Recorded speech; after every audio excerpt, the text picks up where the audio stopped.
제가 개인적으로 참 존경하고 많이 따랐던 신학생 시절의 은사, 이제 교수님 중에 이수영 목사님이라는 분이 계세요.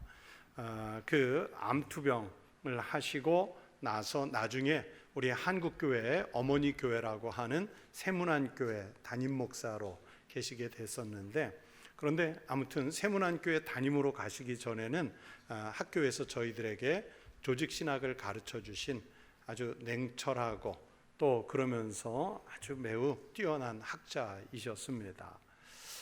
그런데 이 교수님이 이제 그 세문안교회 담임 가시고 몇 년이 지난 다음에 저희 제자들 한 서너 명, 그러니까 교수님 포함해서 한 4명 정도가 같이 이렇게 식사할 수 있는 기회가 있었어요. 같이 식사를 하는데 이제 저희들은 제자니까 편하신 마음이잖아요. 그러면서 하시는 얘기가 우리 교회 지난 주간에 사경회 했다 그러시는 거예요. 그래서 그러셨냐고, 강사 누가 오셨냐 그랬더니 합동 측에 아주 유명한 설교로 유명한 목사님이 계세요. 저도 지금도 원로 목사가 되셨지만 유튜브에서 그분 설교를 종종 들을 때가 있고, 제가 다른 분 설교집을 잘 안 읽는데 그 목사님, 합동측 목사님 설교집은 제가 한 2-3권 읽을 정도로 설교에 탁월한 분이세요.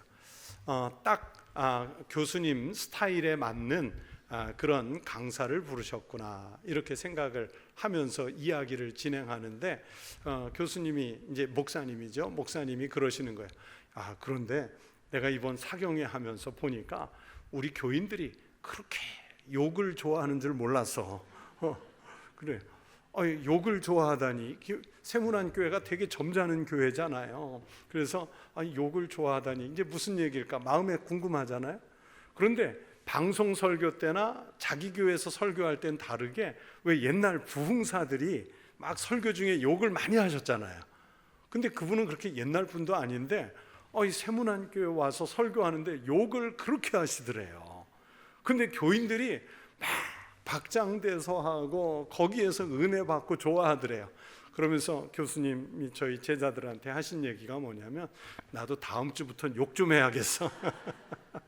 욕하니까 교인들이 좋아하대 그러시는 거예요. 제가 갑자기 그 생각이 왜 들었냐면 그 우리 교회 이번에 한 2주 전에 사경회 하면서, 물론 저는 이 자리에 앉아 있었지만은 우리 교인들이 눈이 온 신경은 또 뒤로 가 있잖아요.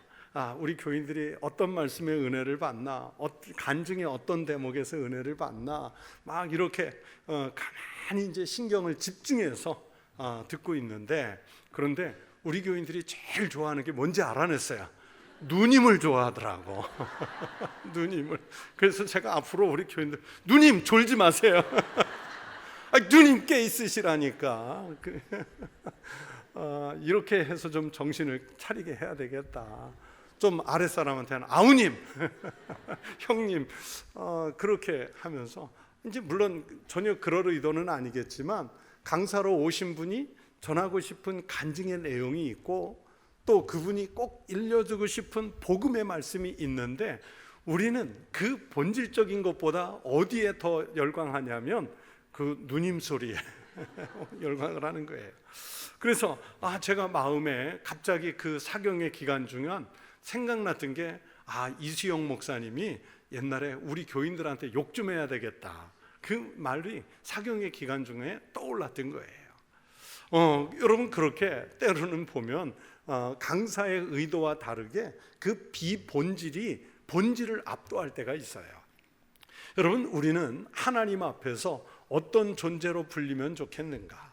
우리는 하나님의 창조된 사람들이요, 또 구속된 사람들이요, 피조물인 줄로 믿습니다. 그렇기 때문에 나는 지금 왜 여기에, 나는 지금 왜 이 시대에, 나는 지금 왜 이 상황에 존재하고 있어야 되는가?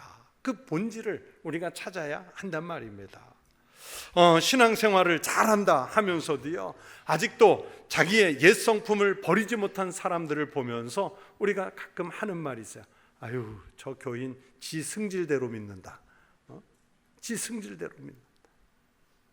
수다쟁이가요, 교회를 다니기 시작하면, 여러분, 다른 사람들에게 기도 제목을 부탁받으면요, 자기 옛날에 하던 승질대로 그 기도 제목의 비밀을 지켜주는 게 아니라 사람들에게 다니면서 아유 아무개가 이런 일이 있대 하면서 옮겨요.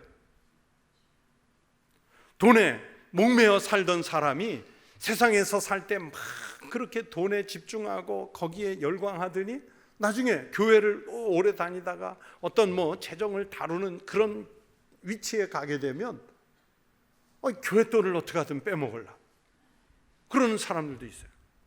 세상에서 공부 많이 했다고 잘난 체 하던 사람이 교회 안에서도 모든 것을 서열을 매기기를 지식의 순서대로 매기려고 하는 사람이 있고요, 자기가 가진 그 다양한 경험성을 가지고 다른 사람을 압도해서 자기의 경험을 최우선하려고 하는 그런 부류의 사람들도 있어요. 교회에서 봉사를 열심히 한다는 분들도 보면요, 자기의 성격이나 성질, 자기가 익숙한 것만 하려는 태도를 보일 때가 있습니다. 아니면 세상에서 경험한 자기의 일을 통해서 교회의 사역을 하려고 해서 다른 사람들과 갈등을 빚을 때도 종종 있습니다. 그러나 사실은 교회는 세상의 방법이 아니라 예수 그리스도 중심, 하나님이 원하시는 방식대로 이루어지는 교회여야, 그래야 그 공동체를 우리는 교회라 이렇게 부를 수 있어요. 그런데 우리는 교회 생활을 오래 하다가 보면 신앙이라는 진짜 본질은 없어지고 내가 좋아하는 것이 전부가 되거나 비본질이 마치 본질인 것처럼 그렇게 왜곡되는 경우들도 있어요. 그러나 여러분, 예수가 빠지면, 본질인 예수가 빠지면 아무리 훌륭한 방식의 운영을 도입한다 해도요, 그건 허울뿐이고 그건 껍데기에 불과해요. 교회는 모든 것이 여호와 하나님이 원하시는 일에 초점을 맞추어 드릴 때 교회 될 줄로 믿습니다. 저도 목회자잖아요. 벌써 수십 년, 40년 넘게 목회를 하는데, 그러니까 제 의도와는 상관없이 목회자니까 늘 교회, 크든 작든 교회 중심이란 말이에요. 근데 교회 중심에 서 있으면서 그러면 더욱 하나님께 묻고 하나님이 원하시는 대로 판단을 해야 하는데, 때로는 보면 저의 경험과 수십 년 해왔다는 그 경험과 지식에 의존해서 혹은 제 성격대로 일을 처리할 때가 얼마나 많았는지 몰라요. 아유 잘했다 스스로 흡족해 하면서도 뒤돌아보면 아차, 이거 하나님 앞에서 이렇게 하는 게 아니었는데, 그러면서 실패를 스스로 인정할 수밖에 없는 그런 역사가 얼마나 많은지, 실패의 역사가 어쩌면 훨씬 더 많아요. 그래서 예수를 믿는다고 하면서도 예수님이 원하시는 대로 하지 못한다면 아직도 우리는 옛것에 매여 있는 사람입니다. 하나님의 사람이라면 하나님께서 원하시는 대로 생각하고 판단하고 행동할 수 있는 사람이어야 우리는 그를 새롭게 다시 낳았다, 이렇게 말할 수 있어요. 예수님은 우리로 죽게 하시기 위해서 돌아가셨고요, 예수님은 우리로 하여금 다시 살게 하시려고 돌아가셨습니다. 우리로 하여금 죽게 한다는 것은 옛사람에 대한 죽음이고, 우리로 하여금 살게 하신다는 것은 믿음으로 새롭게 사는 새 사람에 대해서 사는 것을 말씀하신 거예요. 그래서 예수님은 우리를 새로운 피조물로 만드시기 위하여 돌아가셨습니다. 바울은 이 사실을 매우 정확한 말씀으로 고백하지요. 그런즉 누구든지 그리스도 안에 있으면 새로운 피조물이라, 이전 것은 지나갔으니 우리가 무엇이 되었다고요? 새 것이 되었도다. 보라, 새 것이 되었다. 바울이 이런 고백을 하는 이유를요, 이 5장 17절 바로 앞에 고린도후서 5장 16절 하반절에서 이렇게 설명합니다. 우리가 그리스도도 육신을 따라 알았으나, 육신을 따라 알았다는 얘기는 뭐냐면 믿음은 갖고 있기는 한데 그 예수 믿는 방식이 뭐냐면 예수님 본질보다 자기 육신의 생각대로 믿었는데, 그런데 예수에 대해서 인간적인 평가를 하고 삶을 예전과 같은 방식으로 살았다는 말입니다. 그러나 이제 진짜 예수를 만나고 이제 진짜 예수를 믿고 나서 이제부터는, 즉 예수를 믿고 나서부터는 어떤 사람도 육신을 따라 알지 아니하노라. 사람의 관점이나 자기의 경험이나 지식이 아닌 신앙적 관점에서 주님을 이해하고 믿고 따르겠다는 말씀이에요. 그렇게 주님을 이해하고 보니 이전 것은 다 지나갔고 새로운 피조물이 이루어진 사실을 내가 알게 됐다. 보라, 이제는 내가 새 피조물이 되었다. 이렇게 고백을 해요. 믿음을 갖기 이전과 믿음 이후의 삶의 내용이 전혀 다른 삶이 되었죠. 그러니까 새 피조물로 거듭났다는 고백을 바울이 하고 있습니다. 그래서 이 말씀대로 새로운 피조물이 된 사람은 예수 그리스도의 순종으로 말미암아 우리가 의와 구원에 이르게 되었습니다. 예수를 믿는 사람은 믿음으로 의로워지면서 새로운 피조물의 일부가 되므로 모든 것이 새로워지는 축복을 누릴 수 있습니다. 육신을 따라서 형상화되는 것은요, 그게 아무리 화려하고 그것이 좋은 명분이 있고 사람들에게 정말 탁월한 설득력이 있다 할지라도 그건요, 하나님이 기뻐하지 않으세요. 하나님이 원하시지 않는 길로 가는 것, 사람이 아무리 좋게 보아도 그 길은 죄악의 길이에요. 그래서 사도 바울은 고린도전서 10장 23절에서 우리 인간의 사고에 대해서 이렇게 경고합니다. 모든 것이 가하나 모든 것이 유익한 것은 아니요, 모든 것이 가하나 모든 것이 덕을 세우는 것은 아니니. 여러분, 이게 무슨 뜻이냐면 우리 그리스도인의 삶이나 우리 교회라는 이 존재는 세상의 윤리 또는 세속적 철학, 세속적 정의, 우리가 익히 알고 있는 도덕적 관념, 이런 것으로 판단받지 않는다는 말씀이에요. 우리의 이성이나 우리의 윤리로는 분명히 옳은 것 같아도 그것이 하나님의 덕을 세우는데 유익하지 못하다면 그것은 덕이 있는 것이 아니라는 뜻입니다.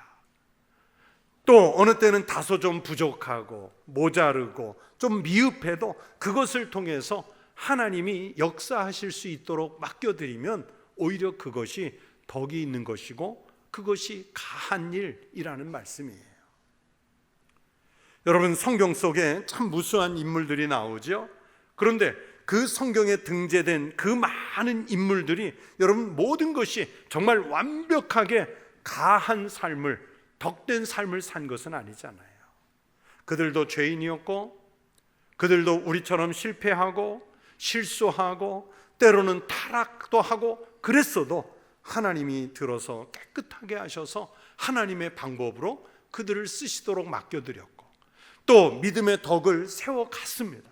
그러니까 우리는 세상적인 가치 판단을 하는 것이 아니라 하나님께서 원하시는 것이 무엇인가 하는 그 믿음의 기준에서 내 삶을 들여다봐야 합니다. 예수가 없는 교회, 예수가 없는 공동체, 예수가 없는 교인들의 모습은 어찌 보면 여러분 세상에 있는 어떤 다른 죄인보다도 더 참혹한 죄인일 수 있어요. 예수가 있어야 참된 교회가 되고 그곳에서 천국이 이루어질 줄로 믿습니다. 저는요, 그 많은 성지순례 중에 이스라엘 성지를 가면 좀 속상한 장소들이 좀 있어요. 많은 곳들이. 그런데 가장 대표적인 예를 들자면 갈릴리 호수를 갈 때예요. 여러분, 이 갈릴리 호수, 베들레헴, 유대 광야 이런 지명을 들으면 우리 많은 신앙인들이 얼마나 가보고 싶어하는 그 신앙의 고향입니까? 저는 지금도요, 막 갈릴리 호수, 베들레헴, 유대 광야, 시내 광야 이런 이름을 들으면 막 마음이 흥분되고 내가 지금 거기에 있어야 되는 것 아닌가 이런 생각이 들 정도예요. 그러나 막상 갔을 때 현실은 그렇지 않아서 안타까울 때가 있습니다. 제가 처음 벌써 수십 년 전이지만 이스라엘에 이집트에 이렇게 성지순례를 갔다가 갈릴리 호수에 이제 늦은 밤에 도착을 했는데 그 갈릴리 호수에서 밤에 호텔에서 나와 잠이 오지가 않아서 예수님이 목회의 중심지로 삼으셨던 이곳, 예수님이 이 호숫가를 걸으시면서 하셨던 말씀들, 또 예수님이 물고기를 잡는 제자들과 실랑이를 벌이셨던 그 장면들, 이걸 생각하면서 주님의 복음들을 생각하면서 그 호숫가를 걷고 싶어서 혼자 나왔어요. 그런데요, 눈앞에 펼쳐진 풍경은 내가 생각하고 상상하고 그리던 갈릴리가 아니었어요.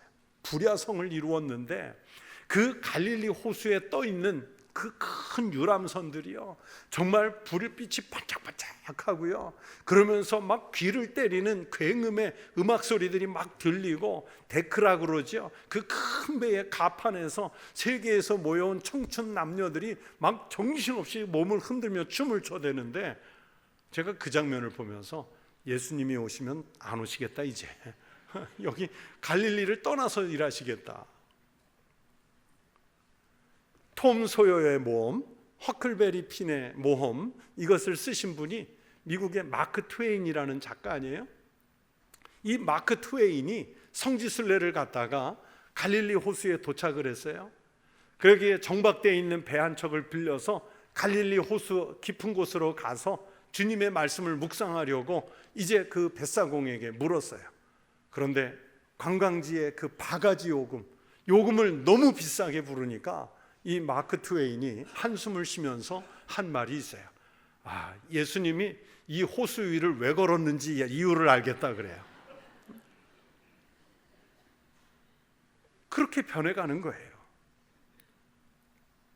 만약에 오늘날 예수님께서 우리에게 재림해서 오신다면 다시 한번 성전을 청소해야 할 것 같은 이런 장소들이 얼마나 많은지요. 여러분, 그곳에 예수께서 지나가신 흔적은 있는데, 그런데 하나님을 위해서 그 땅이 존재하고 사람이 존재하고 교회가 존재하는 것이 아니라 사람의 인간적인 욕망을 위해서 존재를 해요. 그런 면에서 생각하면 우리가 과거에 내 성질, 내 성격을 깨뜨리지 못해서 여전히 그 존속하는 내 성질대로 예수를 믿는다면 우리는 여전히 더 깨어져야 하는 존재입니다. 오늘 이사야 선지자는 이 본문을 통해서 우리 그리스도인 하나님의 백성들의 새 삶을 통한 하나님을 위하는 길을 선포하죠. 본문 18절의 말씀입니다. 너희는 이전 일을 기억하지 말며 옛날 일을 생각하지 말라. 여러분, 이사야 선지자를 하나님의 백성으로서 건지신 그 하나님의 능력이 얼마나 큰 것인지를 보여줍니다. 이제 이사야는 하나님께서 저 첫 번째 구속에 있어서 역사하신 모든 기적이 이제 메시아가, 그리스도가 다시 오셔서 역사하시는 그 기적과 비교할 때 그 중요성이 거의 상실됐다. 무슨 얘기냐면, 첫 번째 것이 아무리 화려하고 크고 놀라운 기적 같아도 그리스도가, 메시아가 오셔서 이루실 일의 업적에 비하면 이건 아무것도 아니다, 그렇게 말씀하시는 거예요. 그래서 곧이어 그 구원의 새로움을 말하는데 19절 말씀입니다. 보라, 내가 새 일을 행하리니 이제 나타낼 것이라. 이사야가 말씀하는 이 새로운 일은 전대미문의 일이며 또 비상한 일이라는 것을 말씀하지요. 이 새로운 일의 거대함과 뛰어남으로 인해서 모든 다른 일들의 명성을 무색하게 만들 것이라는 선언입니다. 그래서 종교개혁자인 깔뱅은 오늘 본문을 해석하면서 어디에 비유를 하냐면 이 하나님의 역사를 해와 달의 역사다가 비교를 했어요.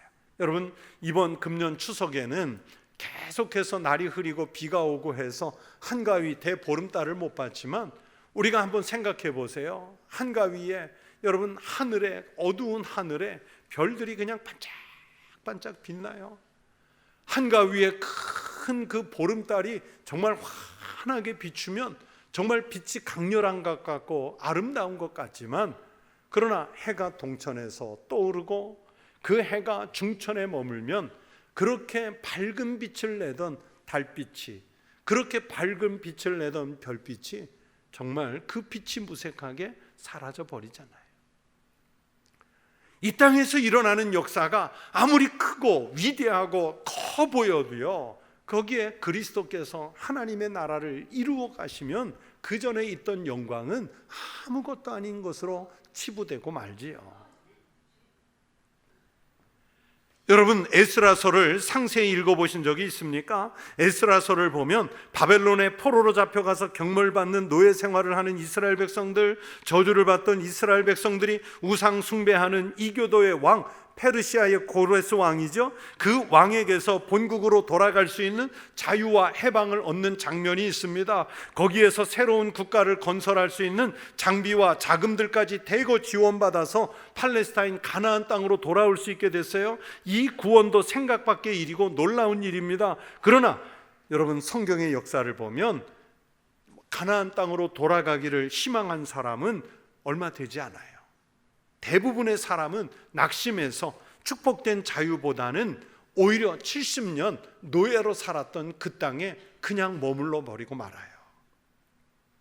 소수의 백성들이 가나안 땅으로 돌아왔을 때 어떻게 보면 바벨론에 남은 사람들의 선택이 오히려 옳았고, 본향을 택해서 가나안 땅으로 꾸역꾸역 들어왔던 사람들의 판단은 잘못한 것처럼 보였습니다. 꿈에 그리던 그 가나안 땅 고국에 돌아왔더니 그들을 진멸하려는 원주민들의 음모가 기다리고 있었고, 이스라엘 백성들은 원망의 대상으로 전락하죠. 이렇게 볼 때 하나님께서 이스라엘을 돌아오게 이끌어 주신 것은 마치 헛된 일처럼 보일 수도 있습니다. 이스라엘은 위험에 직면했고, 바로 스룹바벨에 의해서 제2의 성전이 세워졌어도 이스라엘의 예배와 신앙은 회복되지 못했고, 또 원수들에게 둘러싸여서 큰 곤란을 겪어야 했습니다. 좌절과 재난과 다양한 핍박이 가나안 땅에서는 기다리고 있었어요. 그런데 여러분, 하나님의 역사는 눈으로 보기에 좋았던 바벨론 땅이 아니라 형편없는 가나안 땅, 거기에서 하나님의 역사는 일어나지 않습니까? 하나님이 그 일을 이루시는 거예요. 그렇게 하시려고 오늘 이사야 선지자는 너희를, 이스라엘을 바벨론에서 이끌어내셨다고 말씀하잖아요. 그래서 예수 그리스도를 믿는 믿음으로 보면 이전의 구원이 무색하고, 또 믿음에 충실한 인물들을 들어서, 새로운 피조물들을 들어서 하나님을 위하는 일에 부르심을 받는다는 사실을 증명합니다. 믿음을 갖는 이들을 향하여, 그래서 그 목적을 분명히 21절에서 선언하지요. 이 백성은 내가 나를 위하여 지었나니 나를 찬송하게 하려 함이니라. 이것이 바로 하나님이 우리를 창조하신 목적이고, 이스라엘 백성들을 바벨론에서 끌어내신 목적이에요. 베드로도요, 우리 그리스도인들이 하나님을 위해서 살아야 하는 삶을 베드로전서 2장 9절에서 이렇게 선포하죠. 그러나 너희는 택하신 족속이요, 왕같은 제사장들이요, 거룩한 나라요, 그의 소유가 된 백성이니 이는 너희를 어두운 데서 불러내어 그의 기이한 빛에 들어가게 하신 이의 아름다운 덕을 선포하게 하려 하심이라. 오늘 본문 21절과 같은 방향의 말씀이에요. 하나님은 우리를 택하셔서 구원하셨는데, 하나님의 빛과 덕을 선포하게 하려는 목적을 갖고 우리를 구원하신 거예요. 하나님을 위해서, 하나님을 찬송하게 하기 위해서 우리를 포로에서 끌어내시고 우리를 창조하셨습니다. 그러니 하나님을 위한다고 부름받은 우리가 어찌 나의 판단과 생각으로 하나님을 섬기겠습니까? 예수를 중심에 모시지 않고 어찌 우리가 스스로 하나님의 사람이라 말할 수 있겠어요? 오늘날 성지의 모습처럼요, 예수님이 지나가신 자리만 있고 예수의 흔적을 지니지 못하고 신앙을 지니지 못했다면 우리가 어찌 바른 교회라 이렇게 칭할 수 있겠어요? 우리가 선택받은 모든 목적은 우리의 가능한 모든 방법과 달란트와 삶으로 하나님의 영광을 드러내는 삶을 살아야 한다는 것을 말씀하시고 있습니다. 성도 여러분, 오늘 우리는 늘 또는 자주 감사하다고 고백하지요. 우리의 감사는 대부분 보면 내가 편하게 지내서 감사합니다. 일용할 양식을 먹어서 감사합니다. 건강하게 지내서 감사합니다. 자식들 무탈하니 감사합니다. 또 돈 벌었으니 감사합니다. 무슨 시험 통과했으니 감사합니다. 우리의 감사는 대부분 그렇게 겉으로 드러나는 거예요. 그런데 진짜 감사는요, 드러나지 않아요. 하나님을 위하여 영광을 드러내는 존재로 나 같은 죄인이 감히, 나같이 미약한 사람이 감히 부름받은 사실을 감사하는 것입니다. 버림받은 죄인들이 하나님의 영광의 도구로 부름받았다는 사실이 감사한 일입니다. 우리가 하나님으로부터 부름을 못 받았다면 어떻게 하나님을 아바 아버지라 부르고 우리가 천국을 사모할 수 있는 백성이 되었겠습니까? 성경은 에베소서 1장 4절부터 6절에서 우리가 받은 선택의 목적에 대해서 말씀하고 있습니다. 곧 창세전에 그리스도 안에서 우리를 택하사 우리로 사랑 안에서 그 앞에 거룩하고 흠이 없게 하시려고 그 기쁘신 뜻대로 우리를 예정하사 예수 그리스도로 말미암아 자기의 아들들이 되게 하셨으니, 이는 즉 자기의 아들들이 되게 하신 그 이유는 그가 사랑하시는 자 안에서 우리에게 거저 주시는 바 그의 은혜의 영광을 찬송하게 하려는 것이라. 오늘 21절과 똑같은 말씀이잖아요. 여러분, 내가 왜 창조된 것 같습니까? 여러분, 우리 청북교회나 세상에 흩어진 교회들이 왜 창조되었습니까? 하나님의 은혜의 영광을 찬송하게 하려고 창조하신 줄로 믿습니다. 그래서 우리 모든 성도 그리고 교회들이 이 창조된 목적을 위해서 살려고 할 때 하나님을 위해서 서는 하나님의 공동체가 되리라고 믿습니다. 우리가 아무리 오래 예수를 믿고 또 예수님이 지나간 흔적은 있는데 지금은 하나님을 찬송하지 않고 은혜와 영광을 드러내지 못한다면 여러분, 그 신앙은 아무리 고상하게 포장해도요 참 천박해지고 맙니다.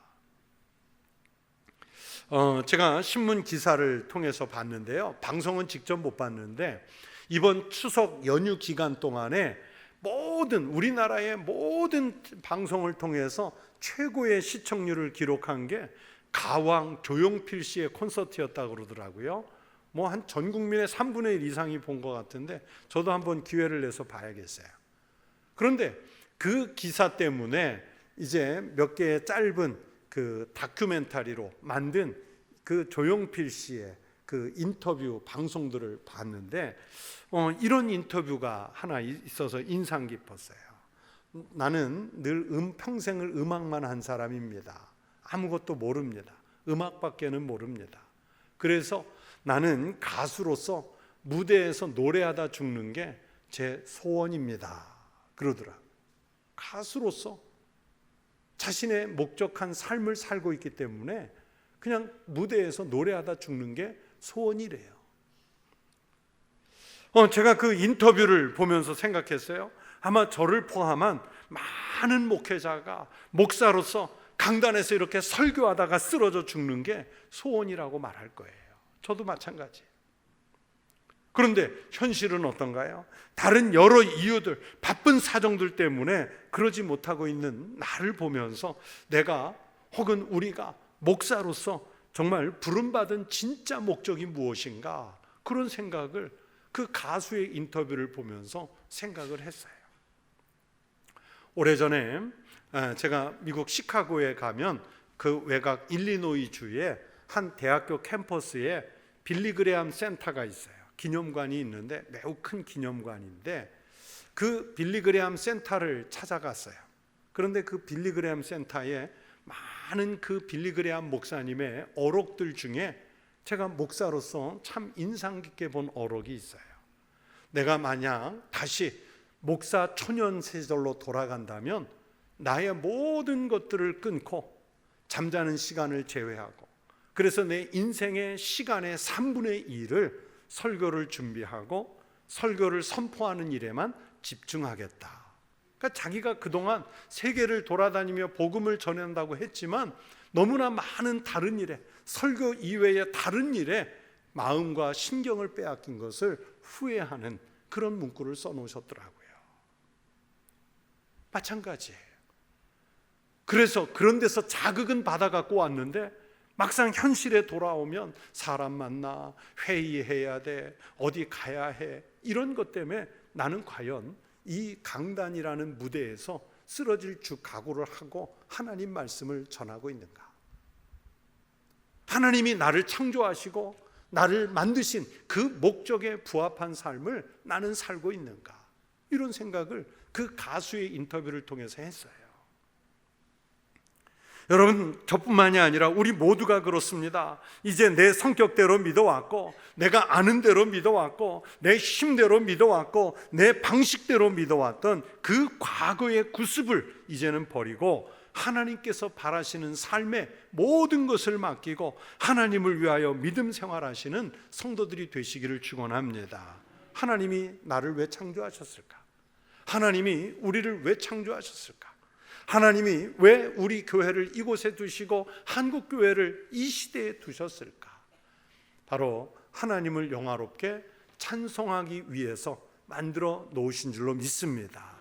그 하나님이 만드신, 즉 창조하신 목적에 부합하는 삶을 살아 하나님이 만들어 가시는 새 일을 이루시는 일에 참여할 수 있는 우리 믿음의 성도들이 되시기를 주의 이름으로 축원합니다. 기도하겠습니다.